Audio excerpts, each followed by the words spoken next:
Hello everyone, welcome back to biology world with Abhishek sir. तो आज है लेक्चर 5। तो अगर मैं बात करूं तो हमारे 4 लेक्चर हो चुके हैं। Cell the unit of life हम पढ़ रहे हैं। तो यूकैरियोटिक सेल हमने शुरू किया था, सेल वॉल हो चुका है। आज हम पढ़ने वाले हैं प्लाज्मा मेम्ब्रेन।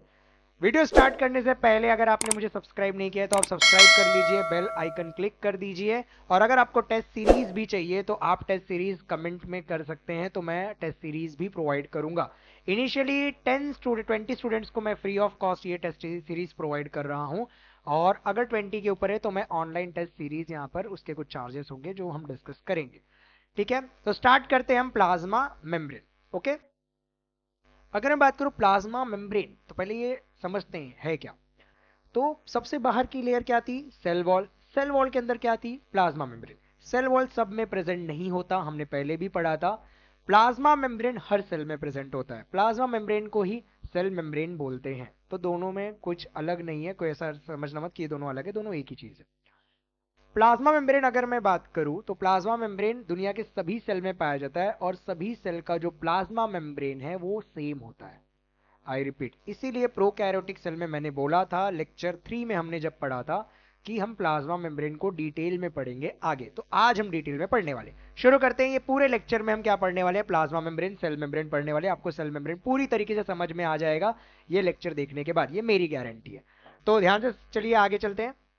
ओके, तो अगर मैं प्लाज्मा मेम्ब्रेन की बात करूं तो प्लाज्मा मेम्ब्रेन सिलेक्टिवली परमिएबल होता है। इसका मतलब क्या होता है सिलेक्टिवली परमिएबल का?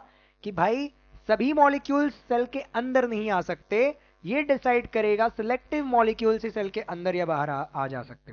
तो ये सिलेक्टिवली परमिएबल होता है। वही सेल वॉल जो होता है वो फ्रीली परमिएबल होता है। नेक्स्ट अगर मैं बात करूं कॉम्पोजिशन, दुनिया के सभी सेल वॉल का कॉम्पोजिशन सेम है। सिर्फ कुछ चीजें जो मैं बताऊंगा, प्लांट सेल में और एनिमल सेल में डिफरेंस आ जाता है कॉम्पोजिशन में।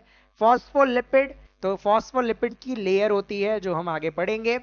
मेम्ब्रेन प्रोटीन, उस लिपिड की लेयर के अंदर मेम्ब्रेन के अंदर प्रोटीन्स एम्बेडेड होते हैं, वो हम आगे पढ़ेंगे। इनके ऊपर सिग्नलिंग मॉलिक्यूल्स होते हैं विच इज कार्बोहाइड्रेट ग्रुप्स। ठीक है, तो वो यहाँ पर अटैच होते हैं, हम डायग्राम में डिस्कस कर लेंगे। और उसमें ग्लाइकोलिपिड्स और ग्लाइकोप्रोटीन यहाँ पर कार्बोहाइड्रेट में देखने मिलता है। अगर मैं बात करूं यहाँ पर प्लांट सेल में, एनिमल सेल में एक और चीज होती है एनिमल सेल में जिसको हम बोलते हैं कोलेस्ट्रॉल।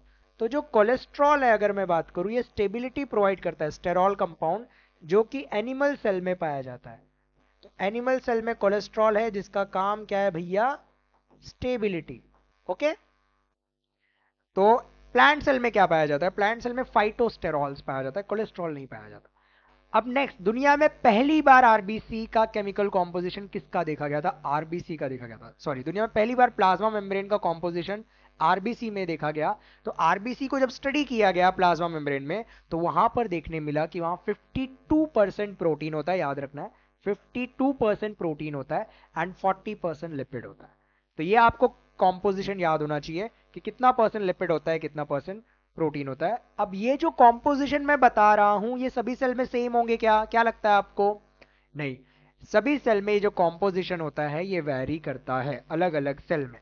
तो अगर मैं बात करूं रेशो जो है प्रोटीन और लिपिड का, वो हर सेल में क्या करने वाला है? वैरी करने वाला है। लेकिन ह्यूमन बींग्स में हमने जिसको स्टडी किया है, आरबीसी एरिथ्रोसाइट को जब स्टडी किया गया, तो आपको कितना परसेंट प्रोटीन मिला भैया? 52% प्रोटीन और 40% लिपिड, ये देखने मिला। अब हम बात करते हैं प्लाज्मा मेम्ब्रेन दिखता कैसे है केमिकली। ओके, तो केमिकली जब देखा गया तो यहां पर देखा गया फॉस्फोलिपिड की बाई लेयर है। बाई लेयर मतलब दो लेयर्स है। कितने लेयर्स है? दो। तो आपको यहां पर दिख रहा होगा, ये सर्कल दिख रहा है आपको येलो कलर का। ओके, तो येलो कलर के सर्कल्स है और उसके इस तरीके से टेल निकले हुए दिख रहा है आपको। तो बेसिकली ये इस तरीके से दिख रहा है, इसके दो टेल होते हैं और ये जो मैं बना रहा हूं ये हेड है। ऐसे दो लेयर है। कितनी लेयर है बच्चा? दो लेयर है। तो फॉस्फोलिपिड बाई लेयर है। फॉस्फोलिपिड क्या है? By layer. अब फॉस्फोलिपिड के बाई लेयर में अगर मैं बात करूं तो बाहर जो हेड है, जो हेड है वो है पोलार हेड। कैसा हेड है बच्चा? Polar head. अगर मैं बात करूं जो टेल है, तो भैया टेल कैसा है यहां पर? ये नॉन पोलार टेल है।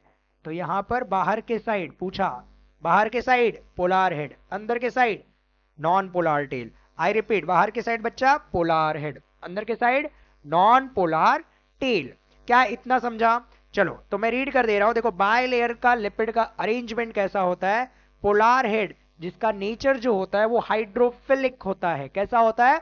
हाइड्रोफिलिक। तो बाहर का जो है head, polar head hydrophilic in nature होता है, जो कि बाहर साइड होता है और बाहर इंटरैक्शन करता है।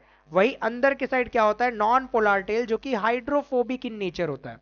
कैसा नेचर होता है बच्चा? Hydrophobic, hydrophilic water loving, hydrophobic water fear. ठीक है, तो इसको प्रोटेक्शन मिल रहा है बाहर के एक्वस एनवायरमेंट से। ओके, तो नॉन पोलर टेल किससे बना हुआ है? Saturated hydrocarbon. सैचुरेटेड हाइड्रोकार्बन है, इसीलिए यहां पर हाइड्रोफोबिक नेचर का है। तो यहां पर हाइड्रोफोबिक नेचर है और इसको प्रोटेक्शन मिलता है फ्रॉम द एक्वस एनवायरमेंट। तो पहला हमने पढ़ लिया, पहला कॉम्पोजिशन फॉस्फोलिपिड। फिर से बता रहा हूं, ध्यान से सुनो। ओके, फॉस्फोलिपिड बाई लेयर में है, बाहर के साइड पोलार हेड बोलना है। हाँ, बाहर की साइड क्या है? Polar head. अंदर की साइड बोलो non polar tail. Polar head hydrophilic in nature, non polar tail hydrophobic in nature. Clear है इतना? हाइड्रोफोबिक टेल किससे बना हुआ है? Saturated hydrocarbon. किससे बना हुआ है? सैचुरेटेड हाइड्रोकार्बन की चेन है वहां पर। क्लियर है इतना? अब हम आते हैं प्रोटीन। अगर मैं बात करूं ये लेयर्स को, चलो हम डिस्कस कर लेते हैं। तो yellow yellow yellow yellow yellow yellow yellow दिख रहा है यहां पर बाहर, क्या है ये? हेड। और अंदर आपको यहां पर दिख रहा है ये क्या है? टेल। क्लियर है इतना? इसके बीच बीच में आपको यहां पर ब्लू कलर्स के दिख रहे होंगे, तो ये प्रोटीन है। दिख रहा है प्रोटीन एम्बेडेड, तो देखो this part is known as protein. तो यहां पर समझा इंटीग्रल प्रोटीन। जो प्रोटीन पार्शली, पार्शली मतलब ये देखो आधा अधूरा, जो प्रोटीन पार्शली, पार्शली मतलब आधा, कंप्लीटली एम्बेडेड होता है उस प्रोटीन को बोलते हैं इंटीग्रल प्रोटीन। तो हमारा देखो फॉस्फोलिपिड के बारे में हमने पढ़ लिया, अब हम मेम्ब्रेन प्रोटीन के बारे में पढ़ रहे हैं।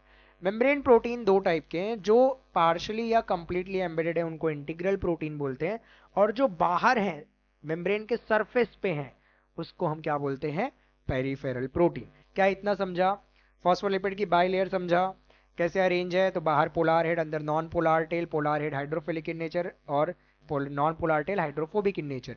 फिर हमने पढ़ा प्रोटीन दो टाइप के हैं, इंटीग्रल प्रोटीन जो पार्शली या कंप्लीटली एम्बेडेड है, और पेरिफेरल प्रोटीन जो सरफेस के ऊपर होते हैं। क्या इतना क्लियर हुआ है? ठीक है, चलो तो ये हो गया प्रोटीन। अब इसके ऊपर आपको ग्रीन कलर के जो दिख रहे हैं ये कार्बोहाइड्रेट है, जो कि सिग्नलिंग मॉलिक्यूल का काम करते हैं। हमारे सिलेबस में, नीट के सिलेबस में कार्बोहाइड्रेट के बारे में डिटेल में नहीं है, लेकिन ये दोनों के बारे में हमें पढ़ना है, उतना भी डिटेल नहीं, जनरली हमें पढ़ना है। तो ये हो गया हमारा फॉस्फोलिपिड का बायलेयर। अब प्रोटीन की अगर मैं बात करूं तो देखो peripheral protein lie on the membrane surface, जो मेम्ब्रेन सरफेस के ऊपर है। इंटीग्रल प्रोटीन जो पार्शली और टोटली बरीड इन मेम्ब्रेन, जो पार्शली आधा या टोटली यहां पर बरीड है। इनको टनल प्रोटीन भी बोलते हैं। टनल क्यों? कोई भी आपने पहाड़ देखा होगा तो पहाड़ में टनल क्या काम करता है? एक जगह से दूसरी जगह जाने का काम कर रहा है। तो मॉलिक्यूल्स जो हैं इसी प्रोटीन के थ्रू अंदर या बाहर जा सकते हैं। इसके थ्रू यहां से क्या होता है, इसलिए इनको ट्रांस मेम्ब्रेन प्रोटीन भी बोला जाता है, क्योंकि पूरी तरीके से क्या है? इंटीग्रल प्रोटीन वहां से निकल रहे हैं और अंदर की तरफ यहां पर जा रहे हैं। मॉलिक्यूल्स यहां से जा भी सकते हैं, आ जा सकते हैं। क्लियर है इतना? कोई डाउट है इसमें? नेक्स्ट अगर मैं बात करूं, ये जो प्रोटीन को होता है हम इजीली नहीं रिमूव कर सकते, सो डिटर्जेंट सॉल्यूशंस का यहां पर यूज करना पड़ेगा। तो this proteins cannot remove easily and their removal requires crude method of treatment like detergent. तो यहाँ पर क्रूड मेथड से यहाँ पर यूज करके डिटर्जेंट्स वहां पर हम क्या करते हैं? रिमूव कर सकते हैं। और इनको हम कैसे बोलते हैं? Protein icebergs floating in the sea of phospholipid. अभी समझते हैं एक्चुअल में कैसा है प्लाज्मा मेम्ब्रेन। ठीक है, तो ये जो मॉडल है ये फ्लूइड मोज़ैक मॉडल माना जाता है। इसमें क्या है, जो लिपिड है वो कॉसी फ्लूइड इन नेचर है। कॉसी फ्लूइड इन नेचर मतलब क्या है? ना टोटल सॉलिड है ना टोटल लिक्विड है, ठीक है, तरल पदार्थ। तो अगर मैं कॉसी फ्लूइड की बात करूं तो लिपिड जो है, जो आपने लिपिड पढ़ा, वो कॉसी फ्लूइड नेचर का है और उसके अंदर प्रोटीन है। उसके अंदर क्या है? प्रोटीन। तो प्रोटीन उसमें फ्लोट होते हैं, प्रोटीन उसमें क्या होते हैं? फ्लोट होते हैं। समझ में आया? तो जैसे एक बड़ा सा समंदर है और समंदर में ग्लेशियर्स क्या हो रहे हैं? मूव हो रहे हैं। आइसबर्ग्स क्या हो रहे हैं? मूव हो रहे हैं। इस तरीके से प्लाज्मा मेम्ब्रेन होता है। अब समझा आपको? तो जो प्रोटीन होता है जब मूव कर रहा है तो वहां पर जो मूवमेंट होता है वो लैटरल मूवमेंट होता है। क्या होता है बच्चा? Lateral movement. क्लियर है इतना? तो अब समझा प्रोटीन कैसा है, आइसबर्ग ग्लेशियर जैसा है और फ्लोट कर रहा है किसमें, फॉस्फोलिपिड के सी में। इस मॉडल को फ्लूइड मोज़ैक मॉडल बोलते हैं, सिंगर निकोलसन, ठीक है, सिंगर एंड निकोलसन ने दिया था 1972 में। इनका वही कहना था कि जो नेचर है लिपिड का वो क्या है, क्वासी फ्लूइड इन नेचर है, और जिसकी वजह से कौन सा मूवमेंट होता है, याद रखना है कौन सा मूवमेंट होता है बच्चा, लैटरल मूवमेंट होता है बाइलेयर।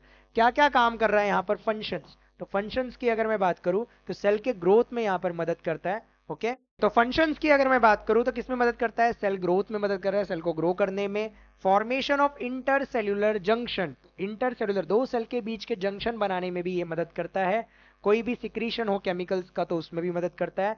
एंडोसाइटोसिस, सेल को कोई चीज अंदर लेनी हो, जैसे प्लाज्मा मेम्ब्रेन है और ये कोई सेल है के बाहर कोई भी यहाँ पर मटेरियल है, इसको अंदर चाहिए, तो ये क्या करते हैं, ये इसको यहाँ पर इस तरीके से अंदर लेते हैं, ये वेसिकल बनता है और इस सेल इस पार्ट को अंदर ले लेते हैं। एंडो मतलब अंदर, साइटोसिस मतलब सेल का मूवमेंट, तो इस तरीके से सेल क्या करता है, अंदर ले लेता है। तो प्लाज्मा मेम्ब्रेन किसी भी चीज को यहाँ पर अंदर लेने के लिए एंडोसाइटोसिस भी यहाँ पर करता है। सेल डिवीजन भी यहाँ पर होता है और transport of the molecules, molecule को ट्रांसपोर्ट करने में भी यहाँ पर मदद करता है। कोई डाउट है यहाँ तक? तो ये हो गया हमारा फंक्शंस, किसके, फ्लूइड मोज़ैक मॉडल की वजह से यहाँ पर ये सारे फंक्शंस यहाँ पर होते हैं। एक्सोसाइटोसिस भी यहाँ पर होगा। फिर नेक्स्ट अगर मैं बात करूं मेम्ब्रेन ट्रांसपोर्ट, इस मेम्ब्रेन से चीजें ट्रांसपोर्ट भी होती है, तो दो तरीके से चीजें ट्रांसपोर्ट होती है, या तो पैसिव होगा या तो एक्टिव होगा। पैसिव और एक्टिव क्या है हम समझते हैं। मान लो यहाँ पर एक बीकर है, beaker B, beaker A sorry, चलो बीकर ए इसमें पानी ज्यादा है, बीकर बी जिसमें पानी कम है, दोनों को मैंने जोड़ दिया है। सिंपल सा लॉजिक है, पानी कहां से कहां फ्लो होगा, ए टू बी है ना, हाई से लो की तरफ, ठीक है। तो हाई से लो की तरफ यहाँ पर पानी फ्लो हो रहा है, क्या यहाँ कोई एक्सटर्नल एनर्जी रिक्वायरमेंट है क्या, नहीं है ना। हाई से लो पानी फ्लो हो रहा है तो हाई से लो तो पानी जाएगा ही, तो यहाँ पर कोई भी एनर्जी रिक्वायरमेंट नहीं है। ऐसे ट्रांसपोर्ट को बोलते हैं पैसिव ट्रांसपोर्ट। क्या बोलते हैं, पैसिव। तो ये कैसा हो रहा है, अलोंग द कॉन्सेंट्रेशन ग्रेडियंट, कैसा हो रहा है, along the concentration gradient, high से लो। अगर इसी का उल्टा होता तो उस ट्रांसपोर्ट को क्या बोलते हैं, एक्टिव। मतलब यहाँ पर अगर मुझे पानी को इस लो से इसमें हाई में डालना है तो मुझे एक्सटर्नल प्रेशर अप्लाई करना पड़ेगा। अगर मैं प्रेशर अप्लाई करते जाऊंगा एक टाइम आएगा जब इसका प्रेशर काफी ज्यादा हो जाएगा, इससे इसका जो पानी का प्रेशर है, तो ये पानी इधर मूव करने लगेगा, है ना। तो यहाँ पर एनर्जी का रिक्वायरमेंट होता है, उसको एक्टिव बोलते हैं। पैसिव मतलब कोई भी एनर्जी का रिक्वायरमेंट नहीं होता। तो पैसिव से यहाँ पर किसका ट्रांसपोर्ट होता है, न्यूट्रल सॉल्यूट्स। ओके, तो movement of neutral solutes along the concentration gradient होता है, मतलब हाई से लो। डिफ्यूजन ऑस्मोसिस जो भी सेल में हो रहा है वो पैसिवली होता है, ऑस्मोसिस वाटर का मूवमेंट, और कोई भी एनर्जी यूटिलाइज नहीं होता, no ATP require, no ATP require. उसी का उल्टा यहां पर जो भी आयंस मॉलिक्यूल्स मूव कर रहे हैं वो अगेंस्ट द कॉन्सेंट्रेशन ग्रेडियंट कर रहे हैं, मतलब लो टू हाई जा रहे हैं। और इसका एग्जांपल है सोडियम पोटेशियम पंप। तो एनिमल सेल्स में सोडियम पोटेशियम का जो ट्रांसपोर्टेशन होता है वहां पर एनर्जी लगता है, तो यहां पर एटीपी यूज होता है। तो इसी के साथ हमारा प्लाज्मा मेम्ब्रेन कंप्लीट हुआ। तो एक बार क्विक रिकैप करते हैं प्लाज्मा मेम्ब्रेन को। तो प्लाज्मा मेम्ब्रेन में पढ़ना चालू किया, प्लाज्मा मेम्ब्रेन में क्या क्या याद होना चाहिए आपको। पहली चीज, दुनिया में सबसे पहले किसका प्लाज्मा मेम्ब्रेन देखा गया था, आरबीसी का देखा गया था। कितना परसेंट लिपिड था, 40% लिपिड था। कितना परसेंट प्रोटीन था, ठीक है सॉरी, कितना परसेंट लिपिड था, 40% लिपिड। कितना परसेंट प्रोटीन था, 52% प्रोटीन था। फिर हमने वहां पर क्या पढ़ा कि इसका केमिकल क्या होता है, तो फॉस्फोलिपिड बाइलेयर था, ठीक है, मेम्ब्रेन प्रोटीन थे। कार्बोहाइड्रेट, एनिमल सेल में कोलेस्ट्रॉल पाया जाता है, प्लांट सेल में नहीं पाया जाता, स्टेबिलिटी प्रोवाइड करता है। एक एक को हमने डिटेल में पढ़ा। तो हमने पहले फॉस्फोलिपिड बाइलेयर पढ़ा। फॉस्फोलिपिड जब बाइलेयर को पढ़ा तो हमने देखा कि फॉस्फोलिपिड दो लेयर में, इसीलिए बाइलेयर बोला जाता है। बाहर साइड जो है यहाँ पर पोलार हेड होता है, अंदर साइड जो होता है यहाँ पर नॉन पोलार टेल होता है। अगर मैं बात करूं अंदर साइड यहाँ पर नॉन पोलर टेल है। फिर हमने पढ़ा non polar tail saturated hydrocarbon से बना हुआ होता है और इसको प्रोटेक्शन मिल रहा है। तो polar head hydrophilic and non polar tail hydrophobic. Clear है इतना। फिर उसके बाद हमने क्या पढ़ा, हमने यहाँ पर पढ़ा कि प्रोटीन कितने टाइप के, तो दो टाइप के मेम्ब्रेन प्रोटीन है, जो कंप्लीटली और पार्शियली एम्बेडेड है उनको हम क्या बोलते हैं, इंटीग्रल प्रोटीन। जो सरफेस के ऊपर है उसको हम क्या बोलते हैं, पेरिफेरल प्रोटीन।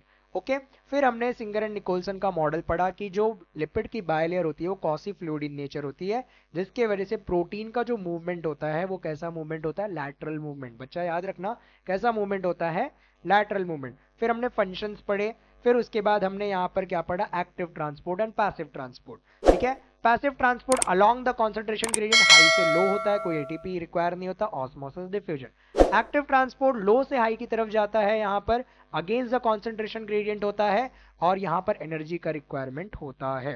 ठीक है, तो इसी के साथ हमारा प्लाज्मा मेम्ब्रेन खत्म हुआ। मिलते हैं हम अगले सेशन में। Thank you all for listening, done for the day. और लाइक कर दीजिए, सब्सक्राइब कर दीजिए, आपके दोस्तों को शेयर कर दीजिए, एटलीस्ट उतना सपोर्ट तो बनता है। Done for the day.